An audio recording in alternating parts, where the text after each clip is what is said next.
आवडीचं, कारण का आपण आपल्या आवडीचेच कपडे घालतो. असं होतं घरामध्ये कधी आपण दुसऱ्याच्या आवडीचे कपडे घालतो नाही.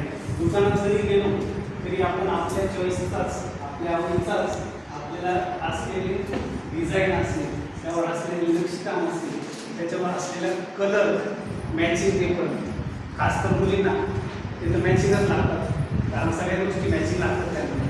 त्यामुळे त्यात वेगवेगळ्या रंगाचे घालू शकत नाही, कोणाच्या आवडीचे घालू शकत नाही, कारण त्यांना मॅचिंग ड्रेस, मॅचिंग त्याच्यावर शूज असतील, चप्पल असतील किंवा इतर वेगवेगळे दागिने असतील, ते सगळे मॅचिंग लागतात. हे सगळे गोष्टी जे आपण वापरतो त्या फक्त रंगांमध्ये, बरोबर. वेगवेगळे रंग प्रत्येकाला आवडतात. कोणतं रंग, कोणतं रंग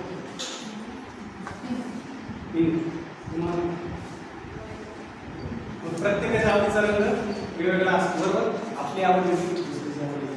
त्याचबरोबर तुम्ही आजूबाजूला जर मी तुम्हाला म्हटलं तुम्हाला कोणतं फळ आवडतं, जर एखाद्या फळाचं नाव सांगितलं तुम्हाला बरोबर तोच कलर दिसेल.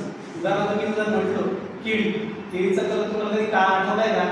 नाही. कोणता कलर आहे केळीचा? येलो. मँगो, जर आंबा बघितला तुम्ही, मँगो बघितला, कोणता कलर आहे?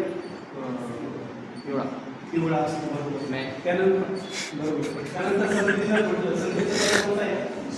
ऑरेंज, बरोबर, नारंगी. म्हणजे या प्रत्येक फळाला एक कलर आहे, रंग आहे.